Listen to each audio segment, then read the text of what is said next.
இன்னும் அதிமுக அறிவிக்க இருக்கிற அனைத்து திட்டங்களையும் சரியான நிர்வாகத்தால் நிரூபித்து செய்ய முடியும் என்பதால் தான் ஆணித்தரமாக இந்த வாக்குறுதிகளை எடப்பாடியார் சொல்றார்.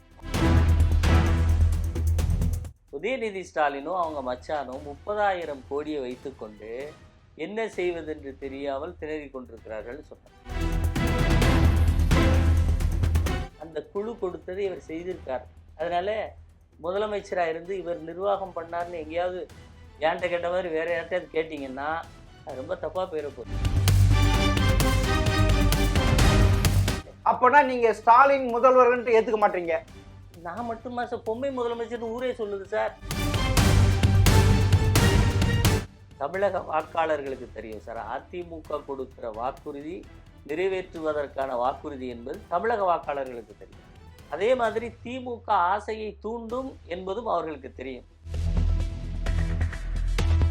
அரசியல் ரீதியாக இவர்களிடம் அதிமுக தனம் இல்லை. அதிமுக தனம் இல்லாதவர்கள் அதிமுகவில் நேரடியாக வருவதற்கு வாய்ப்பு. திமுக மாதிரி ஏன் தெருவில் நின்று நீங்க கத்தல, அதை வச்சு அரசியல் செய்யலன்னு நீங்க கேட்காதீங்க. எங்களுடைய வழி இது செய்தது தவறு, இப்படி ஒரு ஆட்சியை அப்புறப்படுத்தணுங்கிற பாதையில் நாங்க போறோம். நீங்க ஸ்டாலினை விமர்சிக்கிறாங்களே, இதை நாங்க போட முடியுமா? இதை போட்டா எங்களுடைய டிஆர்பியோ இல்ல எங்களுடைய லைனை புடுங்கி விட்டுருவாங்களே.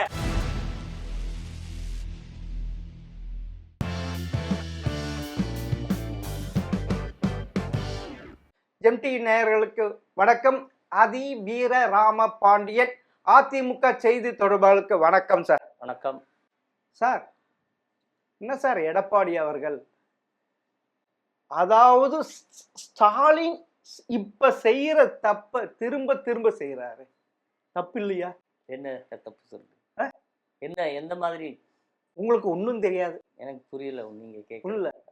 அவரால் கொடுத்த வாக்குறுதி நிறைவேற்ற முடியும் தெரியும். அந்த வாக்குறுதி நிறைவேற்றுவதற்கு மாநில அரசிடம் நிதி இல்லைன்னு எடப்பாடி சொன்னார். அப்படி இருக்க பெண்களுக்கு, நான் முதல்வரானால் பெண்களுக்கு 2,000 ரூபாய், அரசு போக்குவரத்துக்கு ஆண்களுக்கு இலவசம், ஆண்களுக்கும் இப்ப 3 சிலிண்டர் இலவசம். அப்புறமா மாணவர்களின் கல்வி கடன் ரத்து, ஜல்லிக்கட்டு இது உயிரிழந்த 10 லட்சம், காயமடைந்த 2 லட்சம், முதியோருக்கு 2,000. இப்ப இவர் அள்ளி விட்டாரு. ஏற்கனவே தெரியும் தமிழக நிதி அப்படி இருக்கு. இது இவரால் எப்படி சார் நிறைவேற்ற முடியும்? திட்டங்கள்லாம் எப்படி நிறைவேற்ற முடியும்? ஆமா, நீங்க தானே சொன்னீங்க ஸ்டாலின் அவர்களை ரொம்ப எளிதா நிறைவேற்றலாம் சார். எளிதாவா? ஆமா, ரொம்ப எளிதா. எப்படின்னு சொல்லட்டுமா? நிதியமைச்சர் பழனிவேல் தியாகராஜன் அவர் நிதியமைச்சரா இருக்கும்போது ஒரு விஷயம் சொன்னார்ல. ஆமா, 7 மாசத்துல. ஆமா, ஆட்சிக்கு 7 மாசத்துல. ஆமா, பழைய ஓய்வூதிய திட்டம் நிறைவேற்ற முடியாதுன்னு சொன்னதை நான் சொல்லல. அவர் இன்னொன்று சொன்னார். உதயநிதி ஸ்டாலினும் அவங்க மச்சானும் 30,000 கோடியை வைத்துக்கொண்டு என்ன செய்வதென்று தெரியாமல் திணறிக் கொண்டிருக்கிறார்கள் சொன்னார். ஒரு 7 மாசத்துல 30,000 கோடினா ஒரு ஆட்சி காலத்துல கிட்டத்தட்ட 9-7 மாசங்கள் இருக்கு. 2,70,000 கோடி கணக்கு வருது. அந்த மாதிரி ஊழல் செய்ய விடாமல் சரியான நிர்வாகத்தை கொடுத்தால் ஒன்று. அதுக்கப்புறம் இப்போ ஆளுநரை பார்க்கும்போது ஒரு பட்டியல் கொடுத்தார். கிட்டத்தட்ட 4 லட்சம் கோடி ஊழல் நடந்திருக்கிறது என்று. இப்படி ஊழல்களை தடுத்தால் இதையெல்லாம் கணக்கு பண்ணி பாருங்க, இன்னும் அதிமுக அறிவிக்க இருக்கிற அனைத்து திட்டங்களையும் சரியான நிர்வாகத்தால் நிரூபித்து செய்ய முடியும் என்பதால் தான் ஆணித்தரமாக இந்த வாக்குறுதிகளை எடப்பாடியார் சொல்றார். அப்படி கண்டிப்பாக நாங்கள் வந்தால் இதை கொடுப்போம், நிச்சயம் கொடுப்போம். அதாவது ஸ்டாலினுக்கு ஒரு இது, உங்களுக்கு ஒரு இது. ஸ்டாலின் என்ன சார் இது, அவரால் முடியாதுன்றது தெரிஞ்சு போச்சு, கண்ணுக்கு எதிர முடியாது சார். அப்படி இருக்கிறப்ப திருப்பு தமிழக வாக்காளர் திரு எடப்பாடி அவர்கள் ஏமாற்றுகிறார் இல்ல? தமிழக வாக்காளர்களுக்கு தெரியும் சார், அதிமுக கொடுக்கிற வாக்குறுதி நிறைவேற்றுவதற்கான வாக்குறுதி என்பது தமிழக வாக்காளர்களுக்கு தெரியும். அதே மாதிரி திமுக ஆசையை தூண்டும் என்பதும் அவர்களுக்கு தெரியும். அதுக்கு உதாரணம் சொன்னோம்னா 2 ஏக்கர் நிலம் என்று அவருடைய தந்தையார் கருணாநிதி சொன்னார். அது யாரால சொன்னார்? திரு யாரால ஜெயலலிதா அவர்கள் இதே மாதிரி ம். அரசாங்க நிலம் இருக்கிறது ஒரு கொட்டேஷன் கொடுத்தாரு, ம். புள்ளி விவரத்தை அதை வச்சுட்டு இது பண்ண கடைசியில முடியாது போச்சு. அது அது அப்படி நாங்க புள்ளி விவரம் கொடுத்த நாங்க 2 ஏக்கர் தரோம்னு சொல்லலைல்ல. இல்ல அந்த ஏதோ ஒரு தகவலை தெரிஞ்சுக்கிட்டு நான் 2 ஏக்கர் தருவேன்னு சொன்னார்ல. ஆமா அதை நிறைவேற்றினாரா? முடியாது. ஏன்னா அவர் ஜெயலலிதா கொடுத்த புள்ளி விவரத்தை வச்சு அவர் சொன்னாரு. ம். நீங்க என்ன சொல்றீங்க? இந்த வாக்குறுதியை நிறைவேற்ற முடியாது, அதுக்கு நிதி இல்லை, 5 லட்சம் கோடி நிதி வாங்கிட்டாருன்ட்டு கடன் வாங்கிட்டாருன்னு சொல்றீங்க. கண்டிப்பா. அப்படி இருக்கிறப்ப ஸ்டாலினுக்கு ஒரு இது, அவரை விட நிர்வாக திறமசாலியா திரு எடப்பாடி அவர்கள்? 100க்கு 500% அவரை விட திறமசாலி. எப்படி சார்? எப்படின்னா, என்ன சார் இது? சார் ஸ்டாலின் நிர்வகிக்கவே இல்லை. உங்களுக்கு தெரியுமா? ஸ்டாலின் இந்த நிதி ஆதாரத்தை அவர் நிர்வகிக்கவே இல்லைங்கிற விஷயம் உங்களுக்கு தெரியுமா? உங்களுக்கு ஒண்ணு தெரியுமா? 14 வருஷம் கழிச்சு பொருளாதாரத்தில் 11.74% இந்தியாவில முதல் மாநிலமா காட்டியிருக்கு. அவருக்கு நிதி நிர்வாகம் தெரியாதா? நீங்களா அவர் நீங்க 2வது கேள்வி போயிட்டீங்க. நான் முதல் கேள்வி சொல்றேன். அவருக்கு நிர்வாகம் அவர் செய்யலைன்னு நான் சொல்றேன். எந்த அடிப்படையிலன்னா, இப்படி ஒரு கடன் வாங்கிய நிர்வாகம் நடந்துச்சு இல்லையா, 5 லட்சம் கோடி. இதே யார் நிர்வகிச்சாங்கன்னா, அதுக்குன்னு ஒரு தனி குழு போட்டிருக்காரு சார். அவர் எந்த வேலையும் செய்யறதில்ல. அவருக்கு எதுவுமே தெரியாது. அவர் குழு போடுவாரு, அந்த குழு என்ன சொல்லுதோ அதை செய்வாரு. அந்த குழுவுக்கு மக்களுடைய நலன் தெரியாது, ஏழை எளியவர்களுடைய முன்னேற்றம் தெரியாது. அவர்கள் பேப்பரில் எழுதி எவ்வளவு கடன் வாங்கலாம் என்கின்ற ஐடியா தான் அந்த குழு கொடுக்கும். அந்த குழு கொடுத்ததை இவர் செய்திருக்கார். அதனால முதலமைச்சராக இருந்து இவர் நிர்வாகம் பண்ணார்னு எங்கேயாவது ஏன்ட்ட கேட்ட மாதிரி வேற யார்ட்டையாவது கேட்டிங்கன்னா அது ரொம்ப தப்பா போயிட போகுது. அதுதான் குழு அரசாங்கம் சார். இதுல ஸ்டாலின் பங்கே கிடையாது சார். அவர் குழு அமைச்சிட்டோம், அந்த குழுவுக்கு எத்தனை நபர்கள் இருக்காங்களோ அவங்களுக்கு சம்பளம் கொடுப்பார், அவ்வளவுதான் செய்வாரு. இந்த அரசாங்கத்தை இயக்குவது யார்? ஸ்டாலின் அரசாங்கத்தை இயக்குவது யார்? குழுதான். போட்ட குழுதான் இயக்குது. அப்பனா நீங்க ஸ்டாலின் முதல்வர் ஏத்துக்க மாட்டீங்க? நான் மட்டுமா சார்? பொம்மை முதலமைச்சர் ஊரே சொல்லுது சார். நீங்க தான் சொல்றீங்க. நான் மட்டும் இல்ல, ஊரே பொம்மை முதலமைச்சர் சொல்லுதுன்னு சொல்றேன். அதிமுக குறிப்பாக ஸ்டாலின் எடப்பாடியார் எதிர்கட்சி தலைவர், அதிமுக ஒவ்வொரு நிர்வாகியும் தொண்டனும் சொல்றோம் அவர் ஒரு பொம்மை முதலமைச்சர் அப்படின்றீங்க. ஆமா, அப்படி ஒரு பொம்மை முதலமைச்சர் இருக்கிறப்ப 2019, 2021, 2022 3 தேர்தல்கள் தொடர்ந்து வெற்றி கண்டவர் இவர். ஏறக்குறைய 10 முறை தோல்வி கண்ட எடப்பாடி அவர்கள் அவரே பதிவு பண்ணியிருக்காரு. அப்படின்னா 2011 2021 வரைக்கும் கிட்டத்தட்ட 14 முறை தோல்வி கண்டவர் ஸ்டாலின். ரைட். அதுக்கு அடுத்து இன்னொன்று சொல்றேன். அடுத்து இப்ப நீங்க சொன்ன இந்த 3 தேர்தல் சொன்னீங்க இல்லையா, அதுல 2 நாடாளுமன்ற தேர்தல்.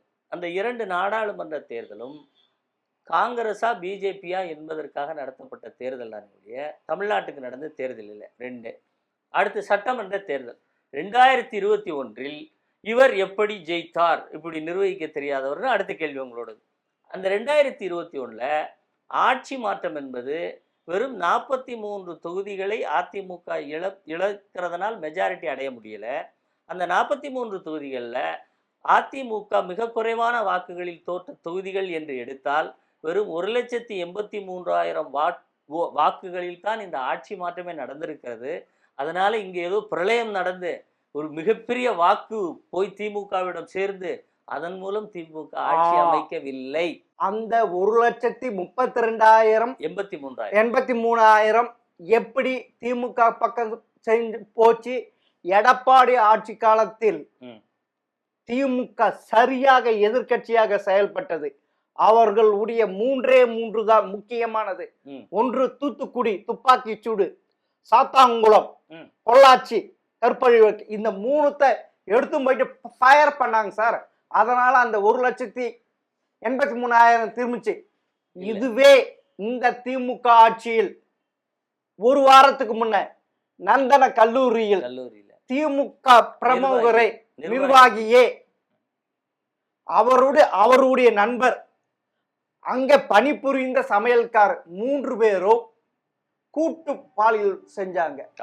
இதை தேர்தல் நெருங்கும் போது ஏன் சார் நீங்க பெருசா போராட்டமா எடுத்தும் போல மக்கள் இதை கொண்டு போல யாருக்குமே தெரியல சார்.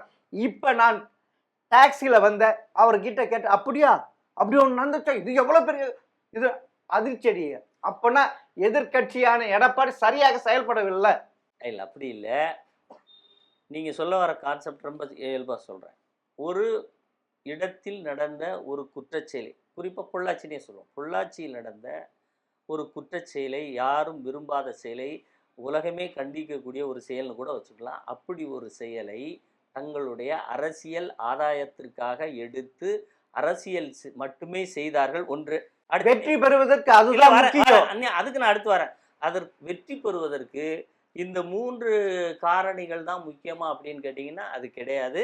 அந்த 3 விஷயங்களிலுமே மக்கள் மிக தெளிவாக அதிமுக ஒரு அரசாட்சியை வைத்துக்கொண்டு என்ன செய்ய முடியுமோ அதை மிக தெளிவாக நேர்த்தியாக செய்தது என்பதில் மக்களுக்கு எந்த மாற்று கருத்தும் கிடையாது. இவர்கள் போலியாக பிரச்சாரம் செய்கிறார்கள் என்பதை புரிந்து கொண்டார்கள். சொல்றேன், அந்த 1,83,000 வாக்குகளும் திமுக ஆட்சிக்கு வந்தால் பழைய ஓய்வூதிய திட்டத்தை தருவோம் என்று பொய் சொன்னதால், ஆசிரியர்கள் இடைநிலை ஆசிரியர்களை சம வேலைக்கு சம ஊதியம் தருவோம் என்று சொன்னதால், அதே மாதிரி துப்புரவு பணியாளர்களுக்கு பணி நிரந்தரம் என்று சொன்னதால், இப்படி ஒரு குறிப்பிட்ட அரசு ஊழியர்கள் அளித்த வாக்கு என்று நான் கூட சொல்லலை சார். அந்த அரசு ஊழியர் சங்கமே இந்த நான் சொன்ன தொகுதிகள் வாக்குகளை கணக்கிட்டு ஒரு அறிக்கையே ஸ்டாலினுக்கு கொடுத்தது. நாங்கள் நினைத்தால் மீண்டும் உங்களை எதிர்க்கட்சியாக ஆக்குவோம் என்று. அதனால திமுக இது போன்ற விஷயங்களை பொய்யாக எடுத்துக்கொண்டு பிரச்சாரம் செய்வதால் மக்கள் திமுகவை நம்பிவிட்டார்கள் என்கின்ற கருத்தே முதல்ல தமிழகத்துல தவறான கருத்துன்னு நான் சொல்றேன். டிடிவி மாத்திரம் வந்து விட்டால் போதுமா? ஓபிஎஸ் வரணும், அவரும் அந்த சமூகத்தை சேர்ந்தவர். சசிகலாவும் வரணும், அவருடைய அந்த சமூகத்தை. இங்க 3 பேர் தான் அவங்க அந்த சமூகத்தை இருக்காங்க. நீங்க என்ன சொல்றாரு எடப்பாடி அவர்கள்? அதாவது செயற்குழு கூட்டி முடிவு எடுத்து விட்டோம், நாங்க சேர்க்க முடியுது. இது சொல்றது அழகா? ரொம்ப நல்ல அழகுதான். வெற்றிக்கு அழகா? இது வெற்றி கொடுத்துருமா? அழகுதான்.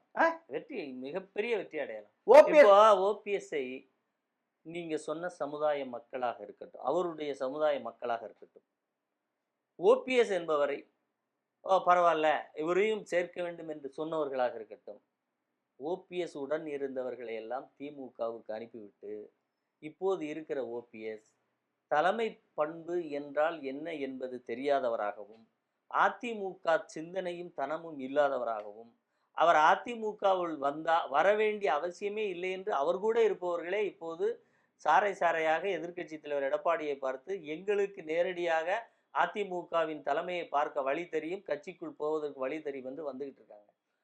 ஓபிஎஸ்ஐ பொறுத்த வரைக்கும் அவரோடு இருந்த 4 எம்எல்ஏக்களை கூட தொடர்ந்து தன்னோடு அழைத்து வர முடியாதவர். அதிமுக என்கின்ற பேர் இயக்கத்திற்குள் வந்து செயல்படுவதற்கு ஆன தகுதியை அவர் ஏற்கனவே இழந்து விட்டார். அதனால பொதுக்குழுல மிகச்சரியாக தீர்மானம் போட்டிருக்கோம்.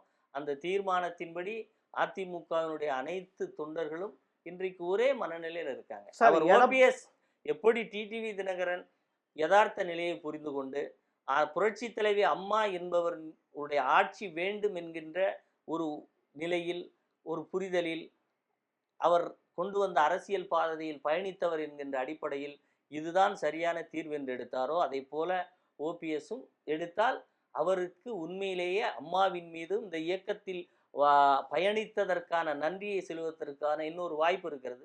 அதே அவர் டிடிவியை போன்று அவர் எப்படி இதை ஒரு முறையான வழியில் வந்தாரோ அதே போல் வந்தால் ஓபிஎஸ்க்கு அந்த மரியாதையாவது இன்னும் மிச்சமாக இருக்கும். அதையும் தாண்டி இல்லை அப்படி இல்லை என்னுடைய பேட்டர்ன் வேறன்னு சொன்னா சொல்லிக்கிட்டே இருக்க வேண்டியதான். அப்படின்னா அதாவது அதிமுக எதிராக போட்டுன்ற வழக்கையெல்லாம் வாபஸ் வாங்கிட்டு நீங்க வரணும் என்று சொல்றீங்க, அப்படிதானே சார்? இப்போ குன்னம் ராமச்சந்திரன் இருக்காருல்ல, ஆமா, முதல் நாள் ஒரு பேட்டி கொடுத்தாரு. ஆமா, அடுத்த நாள் என்ன சொன்னார்? அவர்தான் உண்மையான அதிமுக தொண்டன். அப்படி இருக்கு, புரியுதா? அப்படி இருக்கணும். மனைவியும் தன் மகளும் சொன்னதை எடுத்துக்கிட்டு நீங்க யாரால் ஆளானீங்க, எம்எல்ஏ ஆனீங்க. அவர் மனசாட்சி உள்ளவர். அதனால் அரசியல் விட்டு இவரும் ஓபிஎஸும் அப்படித்தானே இருக்கிறார். தன்னை விட்டு பல பேர் போனாலும் அப்படி இல்லை, இன்னும் எடப்பாடி அவர்கள் தன்னை சேர்த்துக் கொள்வார் என்று ஒரு நம்பிக்கையில தான் இருக்காரு. இல்ல அவர் தனி மனிதராக இருக்கு சார். அவர் தனி மனிதராக இருக்கு. ஆனா அவருக்கு பின்னாடி ஒரு சமுதாய வாக்கு இருக்கிறது. அதனால் அடிப்பட்டவர் திரு எடப்பாடி அவர்கள். அவர் மனதில் அதை வைத்திருக்காரா சார்? இப்ப நீங்க சொல்ற பில்டப் அவர் ஓபிஎஸ்க்கு இல்லவே இல்லை சார். அதெல்லாம் சும்மா நீங்க, அதாவது முடிஞ்சு போன ஒரு சப்ஜெக்டை ரொம்ப ஸ்ட்ராங்கான சத்தத்தில் பேசி கேள்வியாக கொண்டு வந்தாலும் the end subject is end subject sir. உங்களுக்கு தெரியும், உங்களுக்கு அவரோடு இருந்த நிர்வாகிகள் இன்னொன்று சொல்லணும்னா சார், முதல்ல அந்த எடப்பாடியார் அவர்களுக்கும் ஓபிஎஸ் அவர்களுக்குமான கருத்துடன் வேறுபாடை என்ன சொல்லுவாங்க, தர்மர் என்பவருக்கு எம்பி சீட் கொடுக்க வேண்டும் என்று இவர் அழுத்தம் கொடுத்ததனால்தான், இல்லை கட்சியில இன்னும் உழைத்தவர்கள் சீனியர்கள் இன்றைய தேதியில் எதிர்கட்சியாக இருக்கிற போது சில தலைவர்களுக்கு அந்த பதவியை கொடுத்து ரொம்ப எஃபெக்டிவாக வச்சிருந்து நாம் வழி நடத்த வேண்டிய சூழ்நிலை இருக்குன்னு எவ்வளோ எடுத்து சொன்ன போதும் இல்லை இல்லை நான் சொல்கிறது தான் கொடுக்கணும் அப்படின்னு சொன்னார். இன்றைக்கு அந்த தர்மர் அவருடைய ஆதரவாளர்கள் ஒன்றிய செயலாளர்கள்ல இருந்து அங்கே எவ்வளோ பேர் இருக்காங்களோ எல்லாரோடும் சேர்ந்துடுறாருல. அதே மாதிரி இவர் நம்பி வந்தவர்கள், இவர் யாருக்காக சண்டையிட்டவர்கள், இவர்கள் எல்லோருமே ஒரு விஷயத்தை தெளிவாக புரிஞ்சிருக்காங்க. என்ன விஷயம் என்றால், ஓபிஎஸ் இனி அதிமுகவுக்குள் நேரடியாக வருவதென்பது சாத்தியமில்லாதது. பொதுக்குழுவே தேர்ந்தெடுத்து முடிவெடுத்து விட்ட விஷயம். தலைமை கழகத்தை போய் காலால் எட்டி உதைத்தவர். இப்படி பல விஷயங்கள் இருக்கிறது. அதனால் டிடிவி தினகரன் அவர்களை போன்று உரிய முறையில் வந்தால் இந்த அதிமுக ஆட்சி இல்லை அம்மாவினுடைய ஆட்சியை அமைப்பது அதற்கான பாதையில் பயணிக்கலாம். இல்லை அதை விட்டுட்டு இல்லை வந்தா நான் வந்து அமெரிக்க மாப்பிள்ளையா தான் வருவேன்னா அந்த டைம் முடிஞ்சு போச்சு சார். எக்ஸ்பைரியான டேட்டுக்கு அப்புறம் நீங்கள் வந்து அதற்கு முன்னாடி இருந்த சுதந்திரத்தை தேட முடியாதுங்கிற யதார்த்தம். அந்த யதார்த்தத்தை புரிந்து கொண்டால் அவருக்கு இன்னும் அரசியல் இருக்கு. அப்படி புரியலை இல்லை, அந்த சமுதாய மக்களே என்ன நினைக்கிறாங்க, என்னையா அவருக்கு இவ்வளோ நாள் ஆதரவாக இருந்தோம், வந்த 4 பேரை கூட தக்க வச்சுக்க முடியல, இவர் பின்னாடி போனது பெரிய தப்பு. இப்போ சமுதாய ரீதியாக அந்த சமுதாய மக்களுக்கான பங்களிப்பை அதிமுகவில் இன்னும் கொடுக்க வேண்டும் என்றால் அதிமுக ஆட்சிக்கு வந்தால் தான் அதிகாரம் பெற முடியும். அப்படி ஓபிஎஸ்ஐ எடுத்து விட்டால் அங்கே ஒரு ஆர்பி உதயகுமார் என்கின்ற அதே சமூகத்தை சேர்ந்த இன்னொருவர் வருகிறார். அதனால இதுல சமுதாய பாதிப்போ சமுதாய மக்களுக்கு எந்த இழப்போ, அவரால் பாதிக்கப்பட்ட தேனி பகுதி அந்த பகுதி இந்த பகுதி அங்கே இன்னொருவர் அதிமுக காரர் இவரே போன்று இவர் அளவுக்கு உற்பத்தி செய்யப்படுவார். அவ்வளவுதானே ஒழிய இவரு போயிட்டாரு ஐயோ இவர் சமூகமே வந்து எடப்பாடியிடம் கட்சியை ஒன்றிணைக்கும் வேண்டும் என்ற எண்ணம் இருக்கிற துளி அளவு சொல்லும் பார்க்கலாம். கட்சி மிகப்பெரிய அளவில் தீர்க்கமாக யார் யார் அனைத்து இந்திய அண்ணா திராவிட முன்னேற்ற கழகத்தினுடைய சிந்தனையோடு எண்ணத்தோடு இந்த இயக்கத்தை பலப்படுத்த வேண்டும் நினைக்கிறார்களோ அவர்களை எல்லாம் ஒருங்கிணைத்து விட்டார். இந்த இயக்கம் அடுத்த பாய்ச்சலுக்கு தயாராகி விட்டது. நீங்கள் சொல்வதை போல இவர்களெல்லாம் கிட்டத்தட்ட 7-8 வருடங்கள் அமமுக தனி இயக்கமாகவே இருக்கிறது. இவர்கள் இயக்கம் ஆரம்பிக்காமல் இயங்கி கொண்டே இருக்கிறார்கள். இது எல்லாம் எதற்கு என்று சொன்னால், இது போன்ற பிரிவு இருப்பது என்று திமுக பேசுவதற்கு இது ஒரு வாய்ப்பாக இருக்கலாம் ஒழிய அரசியல் ரீதியாக இவர்களிடம் அதிமுக தனம் இல்லை. அதிமுக தனம் இல்லாதவர்கள் அதிமுகவில் நேரடியாக வருவதற்கு வாய்ப்பில்லை. சார் நீங்க சொல்றீங்க அடுத்தது எடப்பாடி அவர்கள் தான் முதல்வராக வருவார் அந்த கணக்குல சொல்றீங்க. ஆனால் உங்கள் கட்சியிலிருந்து போன மனோஜ் பாண்டியன் அவர்கள் கொடநாட்டு வழக்கை எடுத்தால் சட்டம் துரத்தி கொண்டே இருக்கும், அவர் சட்டமன்ற தேர்தலில் வெற்றி பெறவே முடியாது, எதிர்கட்சி ஆபைய சொல்லியிருக்காரு சார். ரொம்ப நகைச்சுவையான கருத்துன்னு எடுத்துக்கலாம். நகைச்சுவையான கருத்தா? மிகப்பெரிய நகைச்சுவையான கருத்துன்னு எடுத்துக்கலாம். அப்படியா? திமுகவுக்கு போயிட்டா ஏதாவது பேசணும்ல. இப்ப அங்க போய் அமைதியா இருக்க முடியாது, ஏதாவது பேசணும். சரி, ஏதாவது பேசுறது இது வரைக்கும் பேசாத பொருளான்னு பார்த்தா புது பொருளும் இல்லை. ஏன் திமுகவே எடப்பாடியார் மீது நாங்கள் வந்து ஊழல் குற்றச்சாட்டை சொல்கிறோம்னு சொல்லி சென்னையில் சொல்லி உச்சநீதிமன்றத்தில் சொல்லி அதுக்கப்புறம் எடப்பாடியார் நீ என்ன வேணாலும் வாடா அடித்து பார்த்துருவோம் நீதிமன்றத்தில்னு சொன்னதுக்கப்புறம் ஐயையோ ஆர்எஸ் பாரதியை விட்டு அவர் எதுக்கும் தயாராக இருக்காருப்பா நம்ம பொய்யா அங்கே கேஸை போட முடியாது நம்ம போட்ட கேஸை வாங்கிட்டு வாராஜா இப்படியே ஓடிடும் பிரவாசல் வழியா திமுகவுடைய வழக்கறிஞர் படையே ஓடி போச்சு. இங்கேருந்து போன ஒருத்தர் போவாராம், அவர் போய் இப்படி ஆயிரம்னு கதை விடுவாராம். அந்த கதையை வந்து நீங்க ஏதோ ஒரு பெரிய பூதம் கிளம்புறமா சார், இது பெரிய நகைச்சுவை. சரி சார், இன்னொன்று, அதாவது 2021 சட்டமன்ற தேர்தலில் ஸ்டாலின் அவர்கள் நான் ஆட்சிக்கு வந்தால் கொடநாட்டு வழக்கை விசாரித்து 6 மாதத்திலேயே தீர்ப்பு பெற்று கொடுத்து எடப்பாடி சிறைக்கு அனுப்பார். ஆனா அந்த கேஸே எடுக்கல. எது அப்படின்னா ஸ்டாலின் அவர்களுக்கும் எடப்பாடி அவர்களுக்கும் மறைமுகமாக ஏதாவது ஒப்பந்தம் இருக்கா? போட்டுட்ட நீங்க முதல்வராக இருங்கள், நான் அதிமுக பொதுச் செயலாளராக இருந்தா மட்டும் போதும்ட்டு நினைக்கிறாரா? அது நீங்க ஸ்டாலின் எல்லாம் சார் கேட்கணும். நீங்க ஸ்டாலினை நீங்க கேட்கணும். எப்படின்னா நாங்க பொம்மை முதலமைச்சர்னு நாங்க எல்லா கேள்விகளுக்கும் ஒரு பதிலை சொல்லிக்கிட்டு இருக்கோம். நீங்க அதை கொண்டு வந்து அவர் அப்படி பண்ணிட்டாரா இப்படி பேசிட்டாரா? இதுல வந்து ஸ்டாலினுக்கு வந்து ஒரு எதிர்கட்சி தலைவரை வீழ்த்துவதற்கான வாய்ப்பு இருக்கு, அரசியல் செய்வதற்கு வியூகம் இருக்கு. அப்படிங்கிற போது ஒருத்தர் வந்து எங்கிட்ட காம்ப்ரமைஸ் பேசுறாருன்னு வச்சுக்கோங்க. எங்கிட்ட ஒருத்தர் காம்ப்ரமைஸ் பேசிட்டாருன்னா எங்களோட பலம் என்னன்னு அவங்க தெரியும்ல சார். இல்ல நீங்க சொல்றதுக்கு அது நீங்க சொல்றது ஒரு நகைச்சுவை. மனோஜ் பாண்டியன் சொன்ன காமெடியை விட அவர் நான் 6 மாசத்துல அப்படி செஞ்சிருவேன்னு சொன்ன காமெடி அப்பவே பெரிய காமெடியா இருந்தது. ஸ்டாலின் அவர்கள் ஏன் நான் நடவடிக்கை எடுக்க கேட்கணும், யார்கிட்ட கேட்கணும்? ரெண்டு பேருக்கும் மறைமுக ஒப்பந்தம் இருக்கு. இந்த கேள்வி நான் வரேன். எப்படின்னா இப்போ என்ன பிரச்சனைனா தமிழ்நாட்டுல ஆளுகின்ற கட்சியை கேள்விகளால் துளைக்க வேண்டும் என்கின்ற அடிப்படையான விதிகள் கூட இங்க யாருக்குமே இப்போ இல்லை. இப்போ எல்லாரும் என்ன நினைக்கிறாங்கன்னா ஆளுங்கட்சியை விட அடர்த்தியான தலைவராக ஒரு தலைவர் தமிழ்நாட்டில் இருக்காருன்னா அது அதிமுகவினுடைய பொதுச் செயலாளர். அதனால அதிமுகவை குறித்து நாம் கேள்வி கேட்டால் மட்டும்தான் நீங்க ஏதோ அதிகார மையத்தை கேள்வி கேட்டதா உணர்றீங்க சார். பத்திரிகை தர்மம்ங்கிறது அதிகார எதிர்கட்சி தலைவர் ஆளுங்கட்சி விமர்சிப்பார், பத்திரிகையாளர்கள் ஆளுங்கட்சியிடம் கேள்வி கேட்கணும். ஆனா நீங்க ஆளுங்கட்சி பக்கமே போக முடியாம உட்கார்ந்துட்டு எதிர்கட்சி தலைவர்கிட்ட வந்து அரசியலும் கேள்வி கேட்குறீங்க. உங்களுடைய கேள்விகள் வந்து நாங்க வந்து அதனால எந்த ஒரு ஹெசிடேஷனும் கிடையாது, பதில் சொல்றது தயக்கமும் கிடையாது, கேட்காதீங்கன்னு நான் சொல்ல வரல.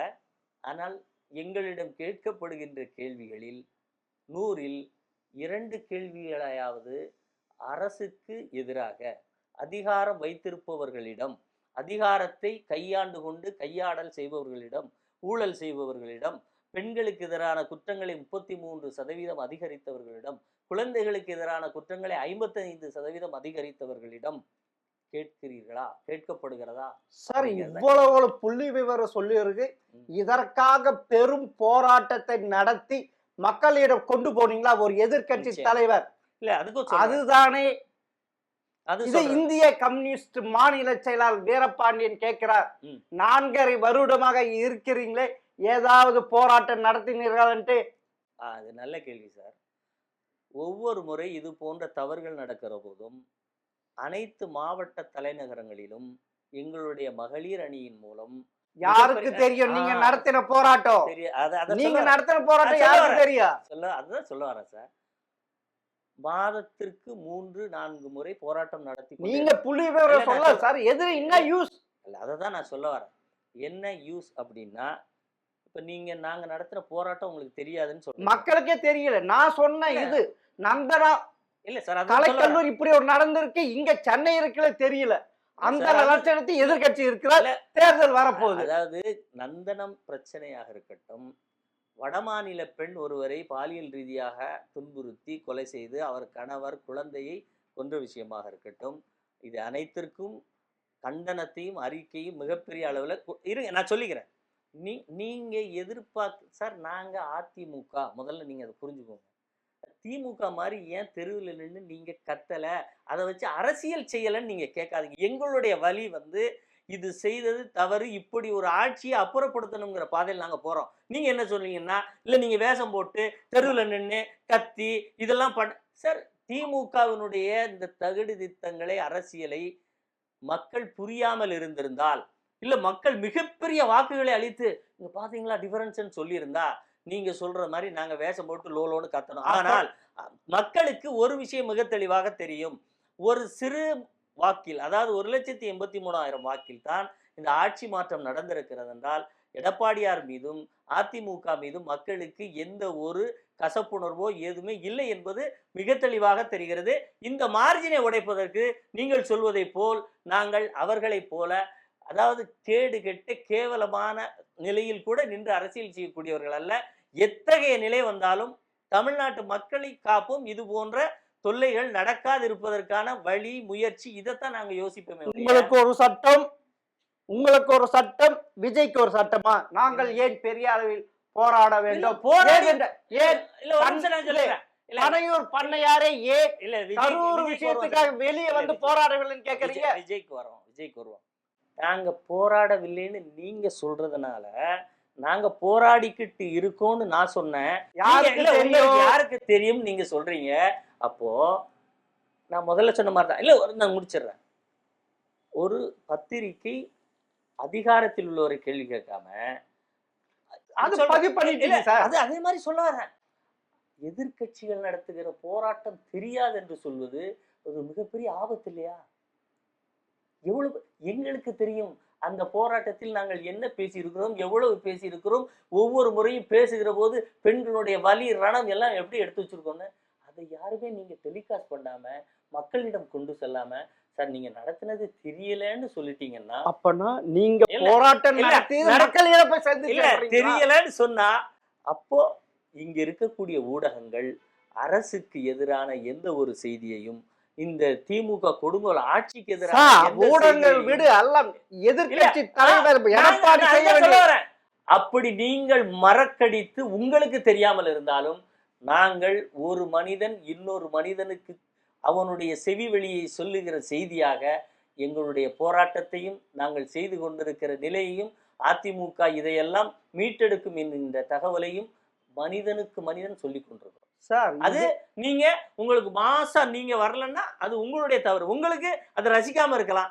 திமுகவை விமர்சிப்பது உங்களுக்குன்னா நான் உங்களை சொல்ல, இங்க இருக்கக்கூடிய பொது மீடியாக்கள் அதை ரசிக்காம இருக்கலாம். ஐயோ ஸ்டாலினை விமர்சிக்கிறாங்களே, இதை நாங்க போட முடியுமா, இதை போட்டா எங்களுடைய டிஆர்பியோ இல்ல எங்களுடைய லைனை புடுங்கி விட்டுருவாங்களே, இப்படிலாம் நீங்க அப்படின்னு அவங்களுடைய வழி அதுக்குமே நாங்க தான் ரெமடி கொடுக்க போறோம். இப்படி அதிமுக மிகப்பெரிய அளவில் போராட்டத்திலிருந்து எல்லாத்தையும் முன்னெடுக்கிறோம். அதை ஊடகங்கள் மறைக்கடிப்பு செய்தாலும் ஒவ்வொரு மனிதனிடமும் வீடு வீடாக நாங்கள் கொண்டு போய் இன்னைக்கு 2 வருஷம் ஆன குழந்தை சொல்லுது திமுக எதிராக தீய சக்திக்கும் நாங்கள் தான். ஆனால் அதிமுக என்ற பெயரை சொல்லாமல் தேசிய ஜனநாயக கூட்டணி சொல்ற சார். அதிமுக ஒரு பொருட்டாவே எடுத்துக்கல சார். அந்த 2 வயது குழந்தை விஜய். ஆமா, இது விட என்ன சார் இருக்கு? இதை விட பெரிய நகைச்சுவை என்ன இருக்கு? நகைச்சுவையா இது? நீங்களே சிரிக்கிறீங்க பாருங்க. அப்படியா? சிரிக்கிறீங்க பாருங்க சார். அதாவது 2 வயது 3 வயது குழந்தைகள்லாம் சில நேரங்கள்ல என்ன கண் முன்னாடி இருப்பது என்னன்னே தெரியாம ரொம்ப எக்ஸாகரேட் ஆகும். பார்க்கக்கூடாத பார்த்து சிரிக்கும், பேசக்கூடாத பேசுவோம், தொடக்கூடாதெல்லாம் தொடும். அப்படியெல்லாம் சில விஷயங்கள் செய்வாங்க. அதை நீங்க அரசியல் அனுபவம் உள்ள கட்சி நம்ம அப்படி பார்க்க முடியுமா? சரி பாவம், யாரு கொத்த பிள்ளையோ அது வாட்டில பேசிட்டு போகுதுன்னா. சரி சார், எங்களோடு உங்கள் கருத்துக்கள் பகிர்ந்ததுக்கு மிக்க நன்றி சார். வணக்கம்.